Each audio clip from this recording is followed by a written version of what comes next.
Llewellyn and Tom from Prep. Hey guys, how's it going? Yeah, we're good, thanks, Hello, man. Sean. We're How you good. doing? How are you? Thanks for joining us. I know you guys are way across the world right now, Wales and UK. So what time is it over there right now? What time is it? It's sort It's of sort of lunchtime. afternoon, lunchtime, just Yeah, like, just yeah. after lunchtime. Okay. It started kind of raining, getting a bit dark in that wintry way, but it's still, Yeah, yeah, I it's mean, only it's not like what, LA. two Let's face o'clock. facts. Yeah. Yeah, Yeah, I'm we in got Los some real Angeles weather right now, here. so it's real early right now. It's 6 a.m., but that's okay because Oh, I'm wow. excited to talk to you guys about prep. I had a friend of mine, I think it was a couple years ago now, send me one of your tracks. Me and my friends are always just sending each other tracks. And he sent me "Don't Bring Me Down" off your. Was that your first EP, Cold Fire? That was That the was second the EP. second EP. Yeah, but Second EP. that's Okay. yeah. So I've had that song "Don't Bring Me Down" on my playlist, just kind of, and it's been kind of hanging in there too. I have like these playlists that I go through, and it keeps kind of getting upgraded to the next playlist. So "Don't Bring Me Down" was a good one, and then Well, and of suddenly course, a music video set in LA, that one, in Koreatown. oh, That's nice, true. okay, Yeah, that's an LA video, isn't it? Mm. Yeah. We're okay, glad it's a yes, sticker, man. Glad it's sticking around, Yeah. it is sticking around, and doing its time. I've heard some of the new tracks, and I'm really stoked on the whole album. But before we get there, why don't you guys just let us know, take us back, and let us know how you guys got into music. Well, I mean, music kind of goes all the way back for me. I kind of, my dad plays the piano, so he was always around kind of playing. He'd kind of come back from work with this sort of energy of like freedom. And often the first thing he'd do is sit down at the piano and start, he just plays by ear, like kind of old sort of jazz standards. And I remember I'd spend kind of hours just watching him, kind of slightly mystified by this way in which it would all happen without looking at any of the dots. Because I was having, I guess, piano lessons when I was a kid, and it was just sort of magic to me the way he could kind of work through these jazz harmonies without really having to think about it. And I still feel like that a bit actually, and I think that's one of the things that I love about being in prep is that it's one of the first projects I've done in a long time, which is playing with those sorts of harmonies. And jazz is one of my, it's one of the things that I listen to the most probably, but I still I feel like it's not really something I can really play properly. So kind of prep gives me a chance to explore all of that, but I just get to sort of sing over the top without having to actually go into the kind of architecture of it all. But yeah, so that was me, and then I kind of had, I kind of learnt piano and cello as a kid, and then I actually at school when I was about 10, I did start a little kind of like jazz combo, a 7-piece. Which I didn't start it. I shouldn't kind of claim Yeah, credit for that. hold But on, I what was joined that it. called? What was it called? Called the Booze Brothers. The Booze Booze Nice. Brothers. Brothers. We made a little appearance on BBC Radio Oxford, I remember. At one point. Nice. Anyway, that was, again, it was things like, old Fats Waller tracks and Glenn Miller and stuff that I'd kind of sit and try to arrange for me and my friends. And then I guess it was the usual thing of there being a couple of kind of friends who play you those tunes at the right kind of time in the right kind of place, and suddenly you feel that new sort of energy of the kind of music you can get into, when you're a teenager, I guess. I remember hearing Rage Against the Machine for the first time. Yeah. Radiohead were really big for me. Jeff Buckley, Bjork, I loved. And that was all the stuff that was, and then also I had a friend whose older brother was really obsessed with like late 60s psychedelic music. He could kind of like almost like name every record that was released in 1967. And now actually runs a magazine just devoted to all that kind of stuff. And he used to play me a lot of stuff. And that was really my first, like, I want to be in a band, was me and my friends playing stuff that was somewhere between all of that, I guess.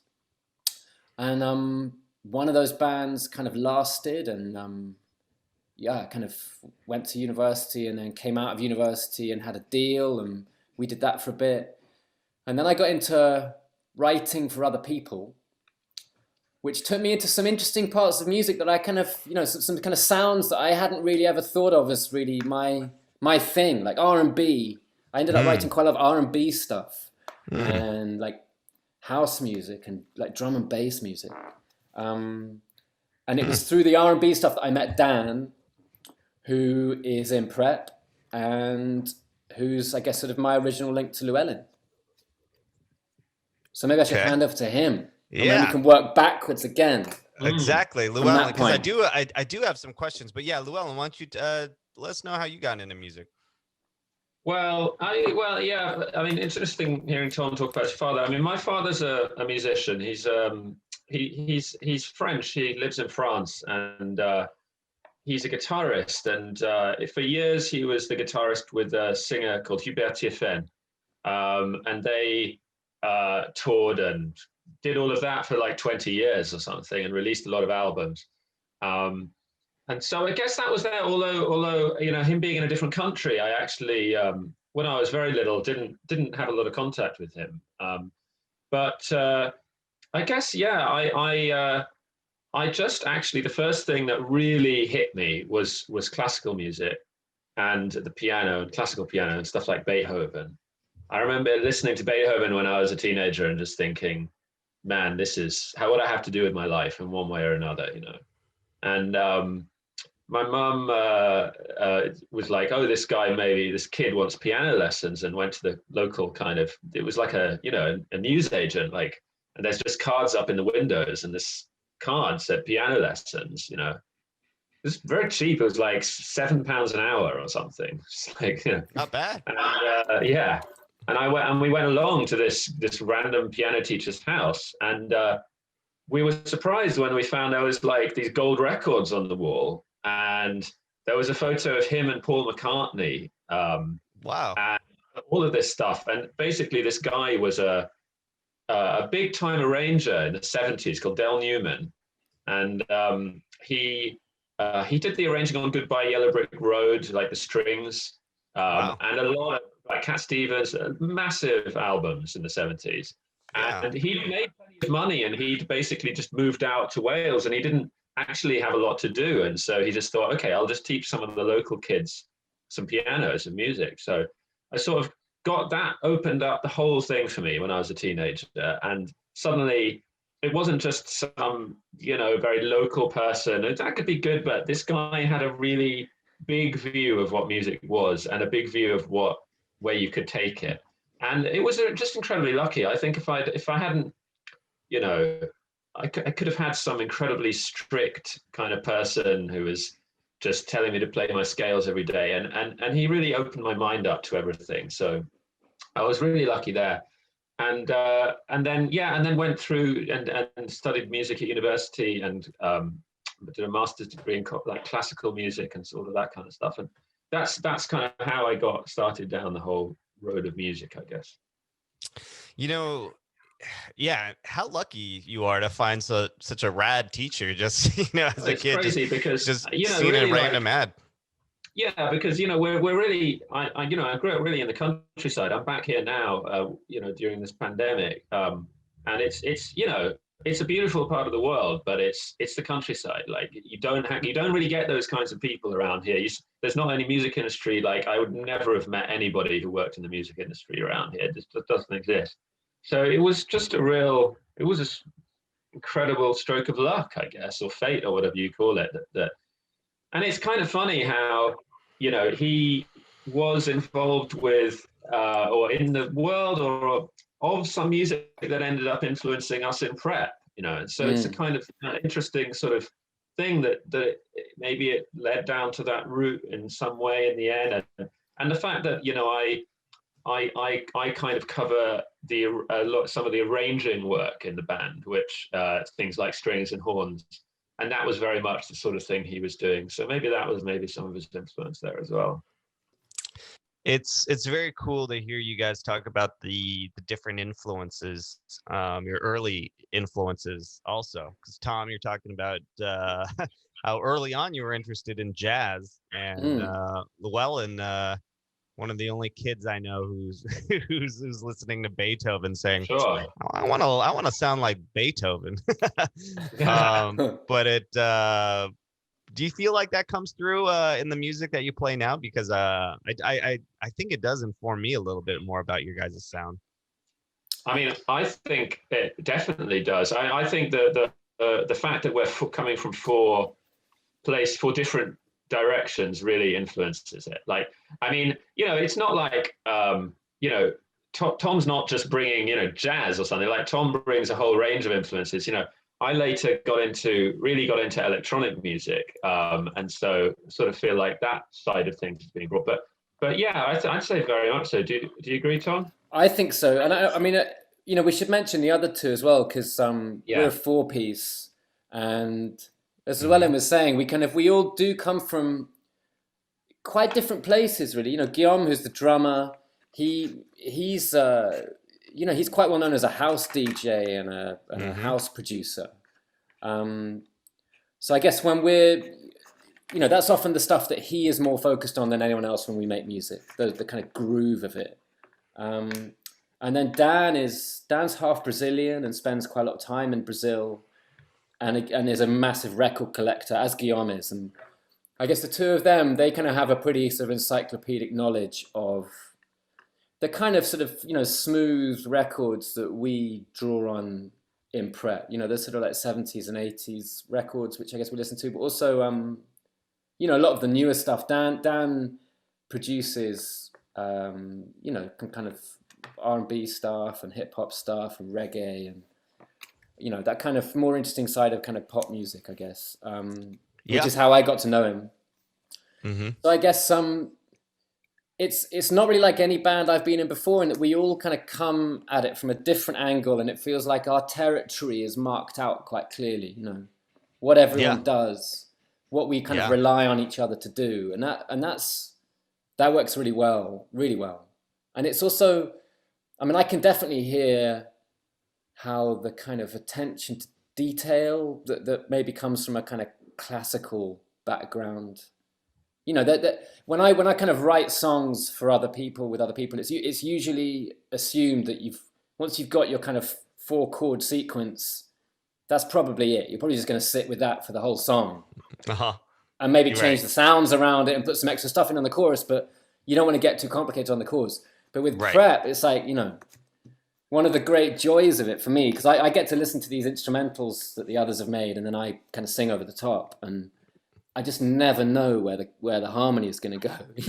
There's always going to be a moment when my jaw kind of drops, and I'm a bit kind of, feels like it's almost a bit too much. It's turned a corner that it shouldn't have turned, but being surprised by it is really exciting for me, and that's I think that that's something which Llewellyn brings a lot of. I think coming from the background that he comes from. Yeah.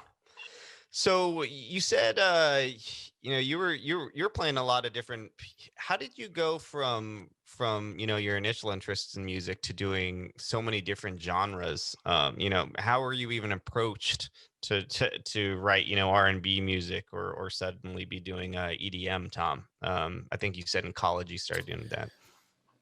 Or a bit was, so I was in I was in bands basically. That was what and it was more like indie kind of stuff. I was in a band with friends from school for quite a few years, and we toured and made a record and did all of that. And then I started playing a bit with some other people, and kind of something that I'd always done with people I knew really well suddenly became something I was starting to do with people I knew a bit less well. And I kind of, that felt like it was, a world opening up a little bit. And initially it was quite kind of indie, that sort of type of music that I was doing. And then I think I'd always had this sense in the back of my mind that writing songs for other people could be something that it would be interesting to do at some point. And it was a chance encounter really with someone that I'd known at university at a party, who had just started managing songwriters, and he was like, "You should give it a go." And he had some beats that that people were looking for top lines on. There's this. Okay. I'd never heard this word top liner. But for the casual listener, that's basically you got a track already, but you want someone to sing on top of it. Yeah, exactly. So he had a couple of beats, And they were drum and bass beats basically, which wasn't, obviously I'd listened to that kind of music, but it wasn't really my thing. So I Right. think when I wrote on them, I probably brought something that was quite different to what lots of people would have brought to them, because it was unfamiliar territory to me. I kind of did my thing. Anyway, and they ended up happening, and suddenly I had a publishing deal. It was like, and then they started, my manager and my publisher started talking about other sessions I could go into. And it's like, you can go into rooms and you could sit with an artist and a producer and like try and write a song in a day. And again, it wasn't, I didn't really know this world existed. Yeah. And it felt a bit kind of crazy to start with, but then I really loved it. And I loved the fact that I could kind of ghost between these different rooms and explore all of these different genres, all these different types of music, do like kind of, quite cheesy pop one day and then go and make some weird electronic or another day, and not need to feel that I had to have my really kind of consistent identity that I had to answer for. Sure. But actually I could just go and kind of play. It was really freeing. And then I gradually found my thing, the stuff that I liked doing more. And it was, and then met Dan, and suddenly it was like, here's Prep, let's do that. Yeah, that's awesome. And Llewellyn, I'm not sure if you mentioned it yet, but you eventually started writing opera, which That's right. Yeah. which is just so it's crazy how dynamic your guys' background is. But how did you go from playing piano with a basically a legend to writing opera? Well, so the thing is that I was always quite focused on classical music, and that's what I went to university to study, and then went to a music school to study. And so that was really my focus, like when I was a teenager and stuff, and one thing I was really interested in was like theater and drama and music and how the two combine together, which opera is the kind of classical music way of dealing with that, I guess. And so when I was for doing my master's degree, I wrote an opera called The Crocodile, about a man-eating crocodile. That's awesome. And got it staged. It was produced twice in London, which is and performed before that in concert, and two productions. It's not bad. I'm quite proud of that, really. Like most of these things, just nothing ever happens with them. Sure. But then kind of I think I just got a bit disenfranchised with the classical music world and the state of like new compositions and what was possible for new composers. And that's a whole big topic. That you could do a whole podcast on that or something. So I won't go on about it, but I wanted to engage with people, I think, and I was finding it wasn't really happening. So I straight out of college, I thought, okay, I'm going to start a band. So I started this kind of like ska punk band, and we used to play festivals. And I used to have a great time. Like every summer, we'd do all the festivals, and we'd do like 15 festivals every summer or something, and tour around playing and played in Glastonbury and all these fun things. Nice. And that was great, But like we were very much like a sort of late night party kind of ska band, ska band isn't. We had a lot of influence of like Balkan music, like Balkan brass music, Romanian music, and like I guess ska and punk. And that was called Death Ray Trebuchet, and then that sort of had its natural life, and so then I got really into electronic stuff and started producing that, and kind of just in a way I was like a hermit, like I locked myself away and spent a few years just getting really geeky into all of those electronic things, and then kind of at that point, I guess, I think I just got a bit lonely. It was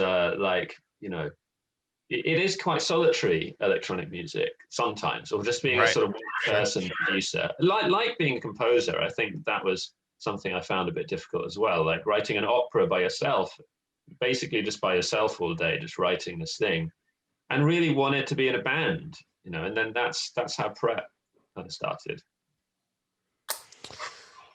So I may have missed it, but Tom and Llewellyn, how? So Tom, I know you said you met Dan in at university. Were there mutual friends that connected you two? No, so actually, I met Dan through writing. I met Dan because we were working together on some records for a few singers. I think called Sinead Harnett, who's wicked and like a kind of R&B singer. And Dan kind of one day he just started talking about this this idea that he and a couple of people he'd been talking to had to kind of make a band that was kind of drawing on those sort of smooth sounds that I was mentioning earlier, you know, that kind of late 70s, early 80s kind of thing, but bringing it up to date somehow and you know, making the production kind of sound more like records that are being made now.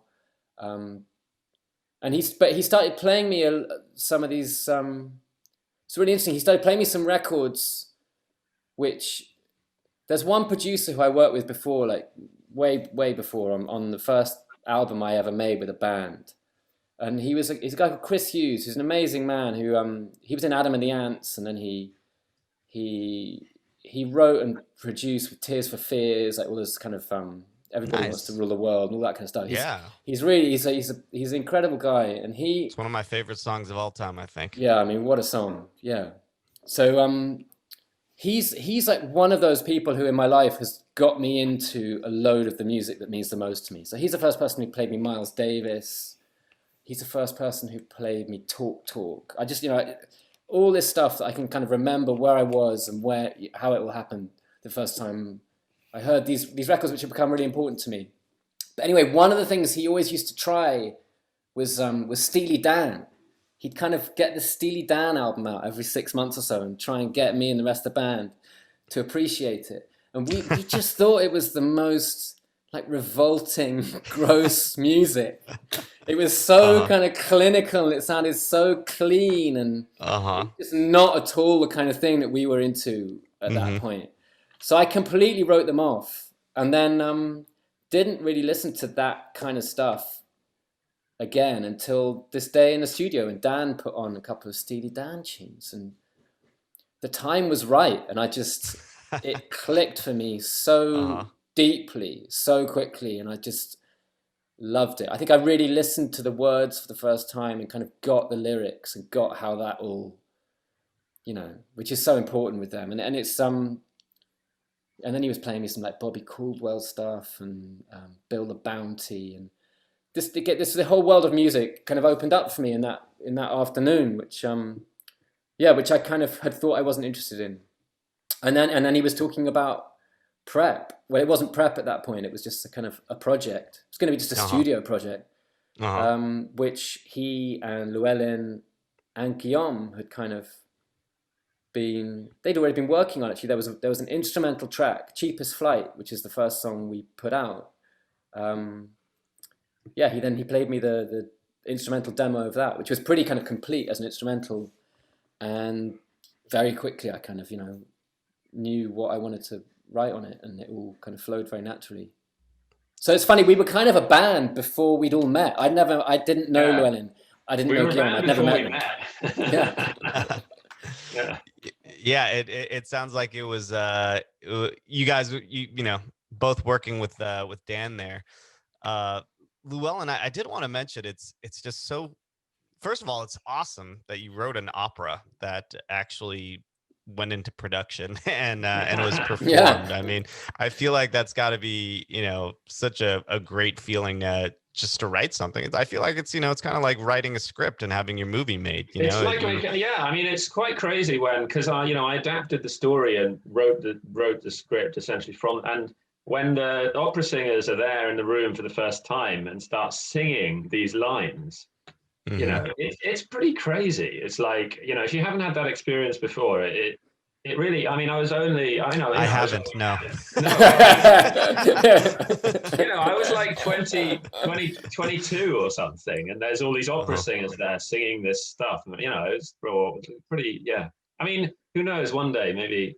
I think going back to some sort of music and drama is interesting, but the whole opera world thing is a bit strange. You know, there's got to be a way to do it better than that, I think.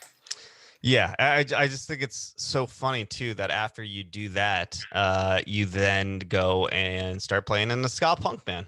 It's like, done with opera music. The natural move. Gonna play some punk rock now. I guess Wagner did the same thing. Yeah. I just wanted to get as far away as possible, I guess, in a way. And being in a field playing at 2 a.m, some ska punk felt quite distant from the opera world. I think there's nothing more punk rock than to go from writing an opera to joining a ska punk band. Yeah. But yeah, like I said before, I think your guys' host of different influences and background is just awesome, and it comes the various influences come through in your music. You know, I love the 70s and 80s influence in prep, but it's interesting to hear you all have a little bit of, you know, EDM background in there, because I think that comes through in the production. And well, yeah, I mean, in the way that, you know, Guillaume's a house DJ. Tom did these productions on this kind of house and drum and bass. I used to, I still do produce electronic stuff, and Dan's got this kind of sampling hip hop kind of vibe. So that's very much in there, I think, in the background of what we're doing. Yeah. Definitely. And I think I mean, you guys got the elements dialed in just right. So keep it right about where you guys are at. Okay, great. The blend is okay. Yeah. Although I'm sure you won't, you know, follow that advice with as many things as you guys got running through your head as far as what you might want to do. But it's funny what you said about Steely Dan, Tom, because I think I feel similarly about Steely Dan. It's like some days I'm just really feeling it, and other days I'm like, this isn't. I'm not in the mood for this. So you definitely got to be in the mood for some Steely Dan, I think. Oh, but they've become like my absolute favorite. I think we saw them live. We went on a kind of band outing to go and see. I say they. It was like just after Walter Becker had died. Well, like 6 months maybe after. It was just one of the most incredible shows I've ever seen. Like, it was just amazing. You know, like a massive venue called the O2 in London, like a huge arena.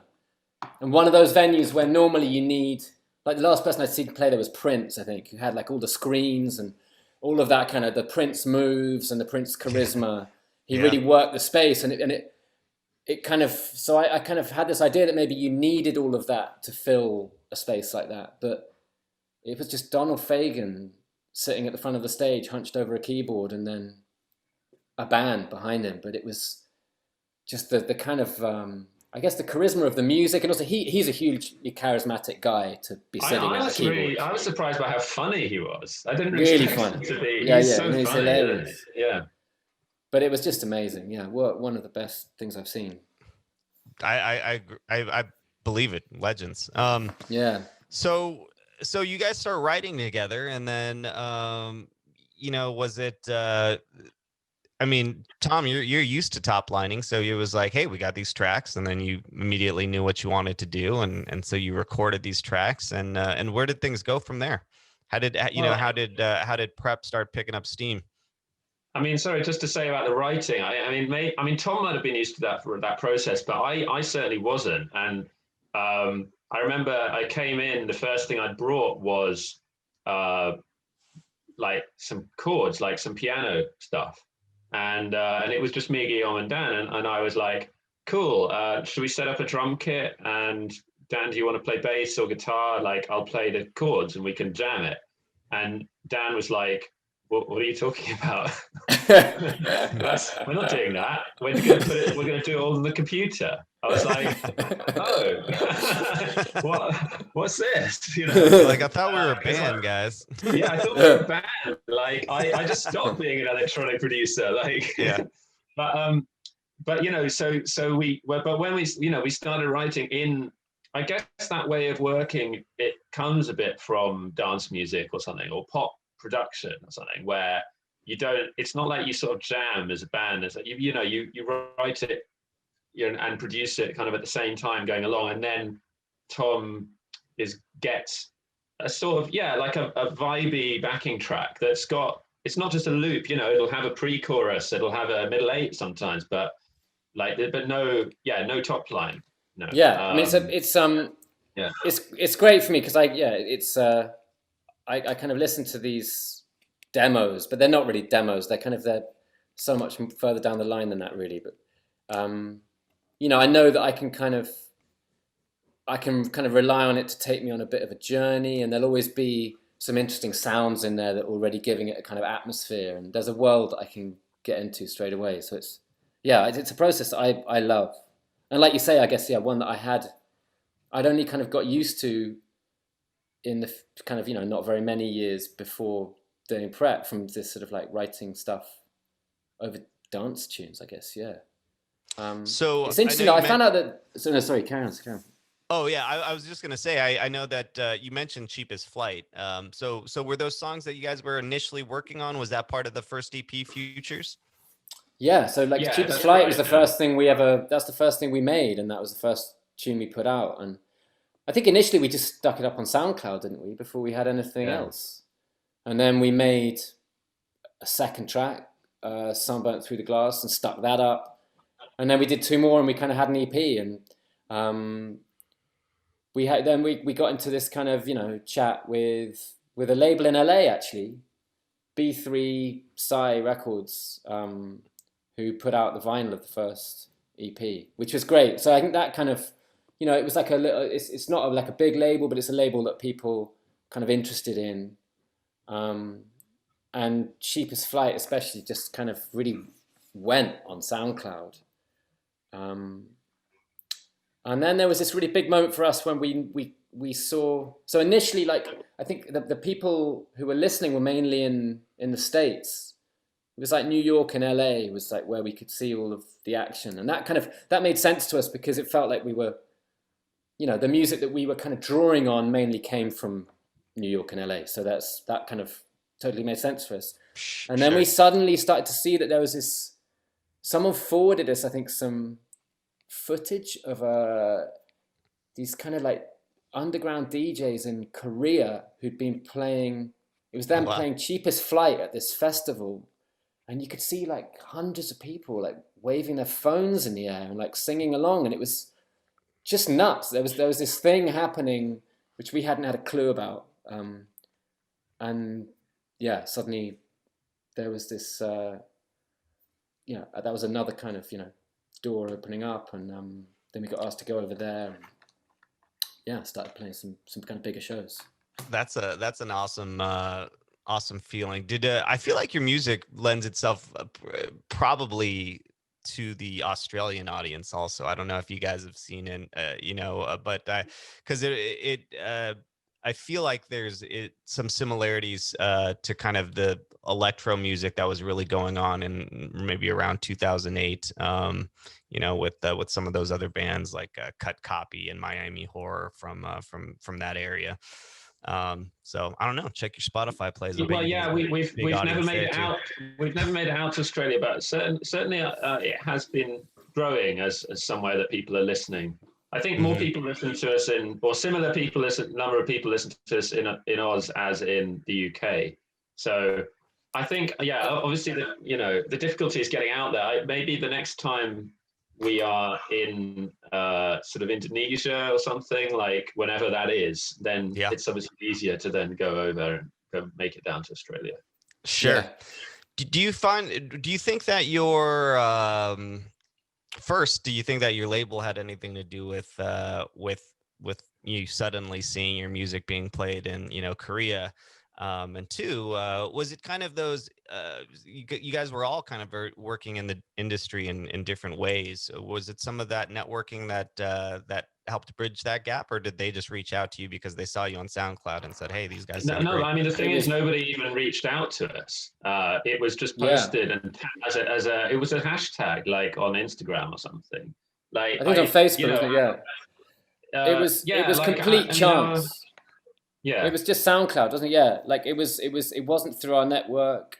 I don't think it was anything planned or deliberate by a label or anything like that. It was, I guess, a couple of, we were lucky that a couple of people who were, I guess, quite kind of influential in South Korea, sort of South Korean music, heard the track and obviously liked it and started, this DJ crew, I think, were playing it out quite a lot. And then there's this wicked kind of like, sort of, kind of weird R&B singer called Dean, who's kind of, a big deal over in South Korea. He's actually, he spent a lot of time in LA, I think, as well, actually, writing a lot in LA. He kind of got wind of it and started kind of posting a bit about it, and suddenly you kind of see it go woomph. It was crazy, but nothing planned. Yeah, nothing planned. It was all just. And so, did that come first, or did the label talks come first? Well, so the label, the LA label, B3. Mm-hmm. I believe that there was a bit of hype going out in Asia, but not a huge amount. Like it wasn't, it was really great to be with them, but I wouldn't say that they had like, say, a toehold in Korea or anything like that. That stuff in Korea really happened organically, and like with a lot of it through this DJ crew. And this DJ YTST, would shout out, like, who really was the first person to promote us, and also him and his crew, the Modessi crew, were the first people to get us out to Korea and give us a show, and having people like that really helped. It's probably those guys more than anyone else that helped, I reckon. And I think the B3 thing happened first. Is that right? I think that was before. I think it was probably a similar. It's hard to say because Cheapest Flight had already been out for like months by the time we signed to B3. But I think the chat. I can't. I should have. It's hard to say. It was 5 years ago now. Should have come with better notes. But it was, it was around the same time. Yeah. So after this EP, it sounds like you guys are starting to get some traction. You're noticing some DJs play you in some big festivals. Do you then do you start touring a little bit, or do you start working on what the self-titled album is, or actually I guess it would be the God, no. EP. I mean that was years later, it took us 5 years to release 3 EPs before we did the album. The first thing was we started. Tom, had we taught? Yeah, we released the second EP when we did our first tour. I think tour is maybe at the beginning of Prep, we were pretty convinced it was just a studio project. That we didn't imagine it being something we do live. It was like, here's the kind of thing we're all doing, as well as all the other stuff that we do, and we're just making some tracks. And when we first played a show, I can't remember exactly when that was, but it was it was in London, and it was a bit of a surprise to us that we could kind of do it. I think we had to get another couple of extra musicians to play with us, just to sort of beef it all out. And it was, it hadn't been part of the original plan that we'd even be sort of doing that at all. And then we got asked to go and play a festival in Indonesia, and the Modessi crew in Seoul asked us to come over and play their nightclub. So we kind of did this little Asian tour. Yeah, maybe when we had 2 EPs actually, out. Tom, although the Modessi crew wasn't until our second tour, actually. Well, I'm misremembering. But it's, it was kind of, we found ourselves doing these shows without very much music. We had like maybe 8 tracks that we'd released. Yeah. So we were having to we had to kind of work up a couple of covers quite quickly. And try and pull some sort of demos together that we had kind of half written and make them performable. And it very quickly became something that was really, we realized how much actually we loved doing it live. It really worked, and there was a kind of particular kind of sort of joyous atmosphere playing these songs in a room with people that I think was quite different from any atmosphere that any of us had kind of before doing live music. It was really, so yeah, we kind of we worked out that the live thing was going to be important. Right. Point. What kind of covers were you guys playing, Llewellyn? We played a cover of Human Nature. Yeah. Nice. Which which I was always very proud of. Michael Jackson is a problematic figure, and it was great. It was a great cover. It's fully like reharmonized. Good cover. Yeah. Right. Yeah. I think about that more and more. The Michael Jackson, one of the best to do it, but just it's that's a whole other podcast. It is, yeah. maybe two. Yeah. So after you guys are touring a little bit, people are asking you to play, which is awesome, and you guys are like, hey, this is really working, it sounds great, let's keep doing it. Do you at what point did you guys link up with Bright Antenna Records, who put out your latest album? So we toured we came to America, and we just did like a 3-show trip where we played in New York, Chicago, and LA. And the LA show was at Gold Diggers. Do you know it's like there's a studio. I do know that place. It's a great and it's spot. Really cool room, and like in Hollywood, kind of like South Hollywood-ish. Yeah, it really Santa Monica Boulevard. Yeah, Santa Monica Boulevard. Exactly. Yeah. Either that or Melrose. Yeah. And it was a vibey old night, and it turned out that that Bright Antenna had someone from Bright Antenna had been at the show, and so they got in touch after that and said, would you guys be up for doing something and making a record? And it really it really worked for us, because we knew we wanted to make an album, and we knew we wanted to spend more time in America, and that kind of that really kind of allowed us to do both things. And then COVID happened, so I think the second one Natalie, we had to say goodbye to for a bit. Natalie, who came down from BA from Bright Antenna, I think she plays the flute, doesn't she, Tom? She does play the flute, so I think she particularly responded to the presence of some jazz flute. Nice. It was the jazz flute that did it. Jazz flute at Gold Diggers. Yeah, that got us the deal. That was the special recipe. But yeah, that's a great spot. That's I could see how that happened, and that explains why, even though you guys are across the world, you guys are getting some love from BBC Radio on your side of the pond, and KCRW over here is as giving you guys some love too as well, right?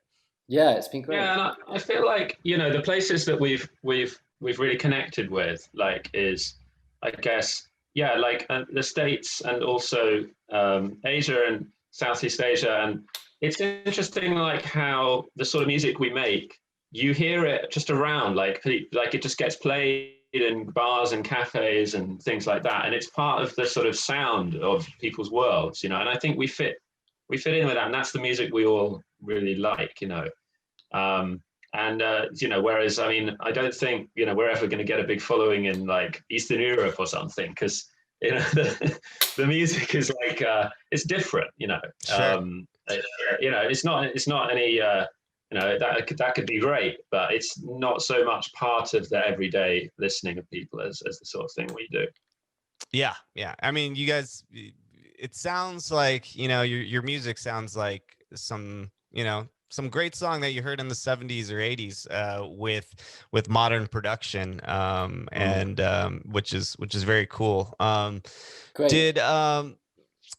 I got to tell you, like I said, I got turned on to you guys a while ago from that song "Don't Bring Me Down" off your second EP. So I've been playing that, and I think maybe another song off that EP also, maybe Cold Fire or something like that. And then time went on, and I hadn't heard from you guys in a little while, and then I think maybe just a month or two ago, probably about 2 months ago, I saw an ad with a very cool music video. And was that Carrie? Is that the newest music video? That's probably the Carrie one that you saw a month ago. Yeah. Love the video.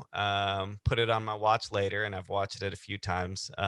So very cool. Big shout out to M. Cole, the director of that video, who also did all of the. She did the really cool press shots that we got done for the campaign, and just like seemed to just get the really good vibe and really like connected with us. And so we were like, hey, you did the press shots, can you turn around a video in like a month? And she was like, yeah, okay, which didn't expect, and came up with one of the best videos we've had, like, and in the middle of a pandemic as well. So it was seriously impressive. She managed to get it all together. Yeah. So for those who haven't checked it out yet, check out Carrie Prep's new video. Very cool concept. Great song also. So Thanks, so stoked on the new album, guys. Thanks so much, man. I it's been a pleasure hearing your guys' story. It was your background is just so interesting, and I think it really tells the story of your music. We like to end the interview by asking if you had one piece of advice for aspiring artists, what would it be? And you guys can both give us your 2 cents. Interesting. I think I mean the one that kind of you hear a lot, but I think it is really important, is to just do the music that you feel needs to be made. I think people can really tell if you don't mean it, and so long as you're doing stuff that you really believe in and you think matters, then there's always that chance that people will find it and pick up on it, and stuff will happen. That said, it was one of the best times in me for making music was when I kind of allowed myself to kind of Are you about to contradict your whole advice here? No, I'm not kind of totally contradict it, but say that time when I first started writing for other people, it was amazing to kind of just be more open with myself about what that music might be. Not have this restricted sense. This is what I do. This is how I define myself and the kind of music I think matters and is cool. And actually just to kind of try finding my way into doing all kinds of different music, and always doing stuff that I enjoyed and believed in somehow, but a lot of it was like really not the kind of music I'd have otherwise made. So I guess really what I'm saying is that unexpected collaboration can lead to some really cool places. It's always worth trying to see what happens when you get in a room with someone, even if it doesn't seem like the obvious person. Yeah. And maybe in collaborations probably can help you appreciate some music that you may not have initially thought you might be appreciative of. Totally. But yeah, I love that advice. I think that works in so many areas of life, not just music. But correct me if I was wrong. Am I wrong? Was it Gandhi who said, "Be the change that you want to be in the world"? Tom's advice is make the music you want to see in the world. You know what I mean? Yeah. And, there you go. Llewellyn, so yeah, great advice. I mean, I don't. Yeah, it's hard to say really. I mean, the thing that came to mind was a friend of mine said this to me once, and I think it's kind of true. She said, people always overestimate what they can get done in a year and always underestimate what they can get done in a decade. And I actually think that's really true. Like, you always think, oh yeah, in a year's time, I'll have sorted all of this stuff out and I'll have practiced and I'll, and then you get a year down the line, you're like, I've done nothing. 2020 especially. Yeah, exactly. But I've only written 2 operas. I've only written 2 operas. Drat. If you keep plugging at it, if you do a bit every day, like it really after a while, it does start to add up. And I think there's a lot of different sides to being a musician, but one of them is just working on your craft, you know. And I think if you just trust that, if you just do a bit every day, like try and get into a routine and try and have like set hours, like I try and have very set hours where I do things every day. And I think it's helped me, you know. And I think, yeah, after a while, like it might not seem like very much each day, but when you look back, that does start to add up. So I'd say, yeah, that thing about what you can do in a year and a decade, and trying to have a routine and to just build towards that, you know, that's what I'd say. So true. Such good advice. Long-term plans can really come together with some patience. Long-term plans can, yeah, and patience, because you know, like, what are you in it for? Like, if you're just in it to become famous or something, like, you know, I think you need to be in it for your life, right? And if you are, then you have a bit of time. Like, you can work towards those goals. Like, I don't have to be sort of rushing all the time.